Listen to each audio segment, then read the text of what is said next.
All right, so welcome to our first lesson of AP Calculus AB. So we're going to be talking today about the syllabus, not so much because it's a minimum day. We're going to do syllabus, contracts, and all that stuff tomorrow. So today we're going to do notes on limits to a point on a graph. Every single lesson, understand what's going on. So you guys have the unit guide in front of you. So today's title, again, is Limits to a Point on a Graph. Limits to a point on a graph. Today is kind of an unusual day too. Normally I'll have a bunch of stuff already written on here, and as soon as you sit down you just start copying because there's so much to get through every single day. All right, so this is technically 1-1, so we're on Unit 1, Lesson 1, and we're on Standard B, limits. All right, let's get started. Limit notation.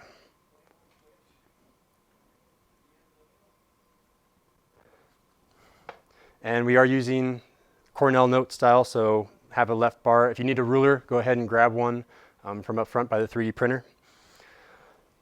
All right, so there are 3 categories that you need to know. 1, 2, and 3.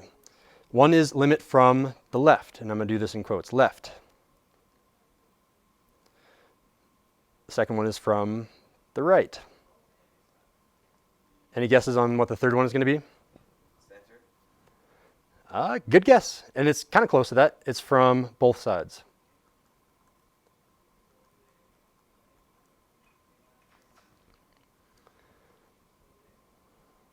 So I guess in front of each of these, you're always saying from the left, not to the left. So that is a distinction that I do need to make too.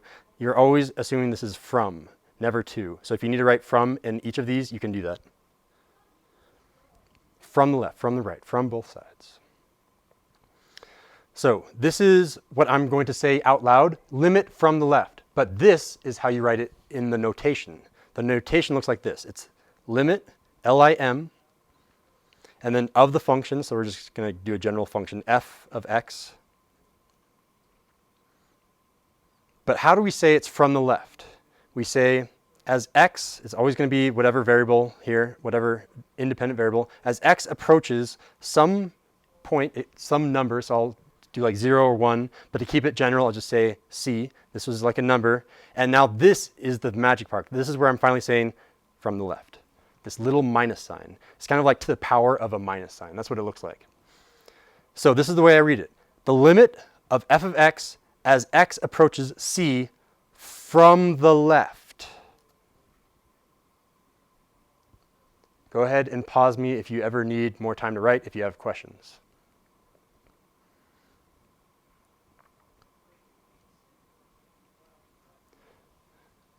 All right, so from the right, it's going to be very similar. It's going to be the limit of that same function, just to keep it generic, of some function as x approaches, we'll say that same c. What do you think the right's going to be? Plus. It is a plus from the right. And then finally, limit of that function of f of x as x approaches. Ooh, this is going to be a hard one. Let's see if you guys can guess it.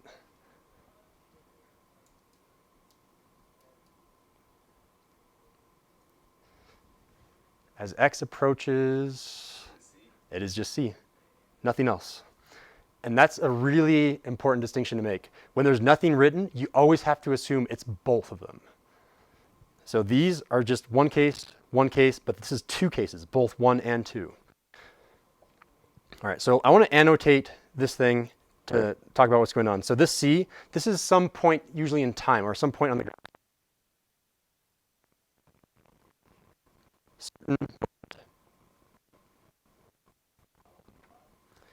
And that little negative sign, and I know that you guys know this because I just told you, but when you look back at your notes a month from now, half a year from now, make sure you know this too.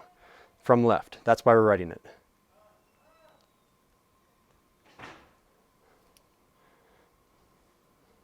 And then obviously we know that the plus means from right. Okay. So far so good. We're good. Okay, so let's go ahead and do my first limits. baby's first letters. Yeah, how's Riley? Riley's doing really good. He is slowly starting to crawl. He wakes up in the middle of the night on all fours, bouncing backwards and forwards like, I'm ready to do this. It's pretty funny. Although it makes him wake up, which is not fun. I woke up 4 times last night. All right, let's go ahead and make a semi-large graph. It should take up maybe 1/4 of the page. And we will notate some things here. So let's first try to draw a curvy graph. Do your best to kind of copy my general graph. I'm going to go like that.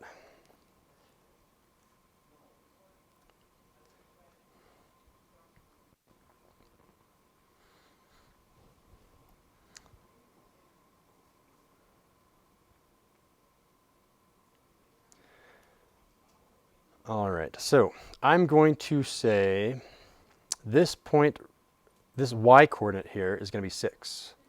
And that y coordinate, ooh, I have dashed line mode. Oh, that's not how I do it. How do I do dashed line mode? It's, aha, like that. So dashed line mode, that kind of comes over there. And where does that correspond to? Whoa, whoa, whoa. That corresponds to this x coordinate point. So you don't have to use a ruler, but do your best to just kind of copy what's going on up here. We're going to call this x coordinate C, some point. That point could be 3, it could be 5, it could be -2, although it would definitely be drawn incorrectly up here. And we'll say, okay, so I want to find some things on this graph. This is we'll make this a giant point here to make it look like it actually intersects. I want you to find 3 different things. So I want you to calculate the following 3 things. First, I want you to find the limit, and we'll say that this function is f of x. I'll label that up here as well.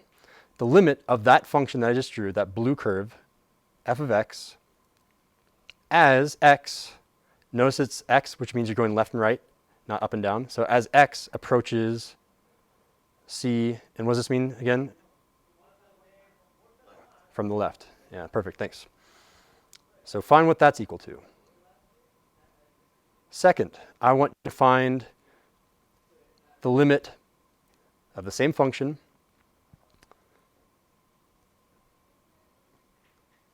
for this notation, and then our third notation as well.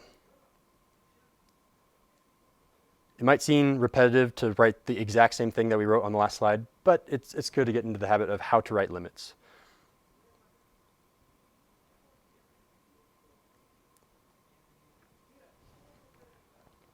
All right, I'm going to do number 1, and then I'm going to see if you guys can do number 2 and number 3. Number 3 will be a little bit of a jump, but I think you guys can do it. So this is how I think about calculating limits. And I do want to make sure, are we okay? We're caught up? I'm not going too fast? Okay, so as x approaches c, so x, I'm coming from the left. This means from the left, so I'm coming from the left, and I'm slowly getting towards c, but I'm not touching c. I'm infinitesimally close to c. So I'm basically at c as I come from the left, and the question here is, what is the height as I approach this point? Well, as I get closer and closer to this point, I come to the height of 6. So this question, this limit is, what is the height of this function as I get closer and closer, left and right because it's x, to c from the left? So you need to ask the correct question for 2 and 3 and see if you can answer it. I'll give you some time now. Can you tell me what number 2 and number 3 are? 6 and 6. They're both 6. Arrow, why are they both 6? Because the height of C is 6. Oh, that is a great way of saying it. In fact, that is the next thing that I want to write down. How do I say that the height of C is 6? So I'm going to write that here. So I want to, you can do this in quotes too. Height, oh, I'm bad at writing. Height of C is 6. How do I say that in notation? Do you guys know how to say that? The simplest way, mathematicians like to be lazy, we like to write the least number of characters. This is how you do it. F of C equals 6. My equal sign is a little bit, there we go.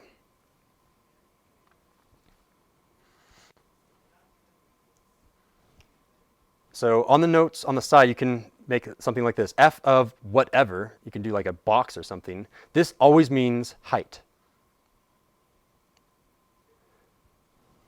That is the height. It's not the limit, it is the height. And you might be thinking right now, Mr. Sindel, this is really dumb. They're all 6. Aren't most functions always going to be like this? The answer is no. Let me write a new function that is weirder, and I'll let you guys see. Okay, so I need to do some things here because I haven't set this up. Left. And grab all of this except for this, this, and this. Delete. I'm using the last year's logo, by the way. You guys need to find a new logo. You have to design it yourselves. And I will print it out on every worksheet that you design. I will print it out on a t-shirt. Design something cool. I can do that. Yeah, I can do it. All right, cool, thanks. All right, so this is going to be the last slide and then we're done. So, and I'm going to title this one, One-Sided Limits Are Not the Same. I showed you one where they were the same. This is one where they are not the same. So again, give yourself a graph. I do not want a dashed line. I want a solid line. Thank you much, Lee. Roughly like that. Okay, here is what my graph is going to look like. I'm in blue, so I'm going to start up here. So it goes down here forever and ever, and I'm going to come up here slowly, slowly, and then all of a sudden, I'm just going to stop. I'm going to start again, but I'm going to start right here. And I'm going to go, I don't know, wherever. It doesn't really matter for this side of the graph. I just want you to keep in mind that it starts, stops, and then jumps down here and continues on. This is a valid graph. It looks wrong, and that wrong, we're going to define why you feel like that's wrong. But this is a graph. You can have this graph. Okay, so again, I'm going to say that this point right here, I could call this C, but I'm going to call it -1. We're getting more concrete. What will you actually see on the AP test? What will you see in real life? So again, I want to calculate 3 things, and I'm going to shorten this line a little bit to give me some more room. The same 3 things. So f, I'm going to call this whole blue function, I should be calling f of x to label. So I want to find, I should be saying the limit of f of x. This is our f of x. I could have called this g of x and wrote g of x here, but I'm being too lazy. As x approaches, and instead of saying c, the c point is now -1. So -1 from the left, what does that equal to? What is the limit of that same function f of x as x approaches -1 from the right? And what is the limit of f of x equal to when x approaches -1 from both sides? All right, I'll give you some time to think. All right, so what did you get? Arrow for the first one? 2. Ben, agree, disagree? Agree. Okay, Ben, what did you get for the second one? -1. -1. Arrow, agree, disagree? Agree. And then who wants to do the third one? Or talk about it? Why was it confusing? Wouldn't you just list both points? Or is it the average? Ooh, those are both great ideas. So this is where we get into the nitty-gritty, like what do all mathematicians agree on? Because we all have to have a common consensus. And the common consensus on this one is if they don't come to the same point, it doesn't work. So the answer for this one is D and E. It does not exist.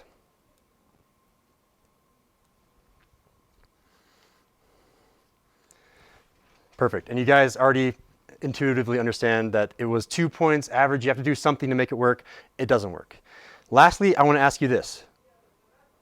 First of all, I don't want to know the answer, but how do I interpret this question? If I'm asking what is f of -1, what am I asking? What is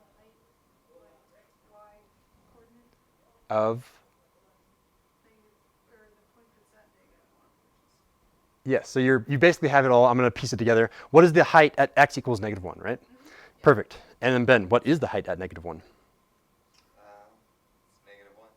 or 2. Which one? What is the height at -1? Oh, it's 2. It is 2, yep, perfect. But And wait, it That wouldn't be point's- -1 because that it's point's like Ooh. the bottom one is. Oh, yeah, that's a great question. Yeah, so which one is it? So the closed dot means that I do exist there. The open dot means that I don't exist there. So if I were to draw, and this is what I think it's called, it's not called the vertical line test because that's to test if it's a function. I'm going to call it the wall test. I'm making up a new phrase here. The wall test. If I were to draw a wall through those points, what does this line hit? It hits 2, but it doesn't hit -1 in terms of the y coordinates. So if the wall hits 2, then the answer for the height is it is 2. It is not -1. Are we okay with that? Cool. That concludes the lesson. Every lesson ends with a summary. So write the most important things you thought of. And sometimes I will tell you what to write down for your summary. Like, this is important. Make sure to include this in your summary. Star this. But for this one, you have to figure out what you want to put in your summary. It should be 2 or more lines probably for this lesson. And after your summary is done, I will hand out the assignment. And that assignment is due tomorrow.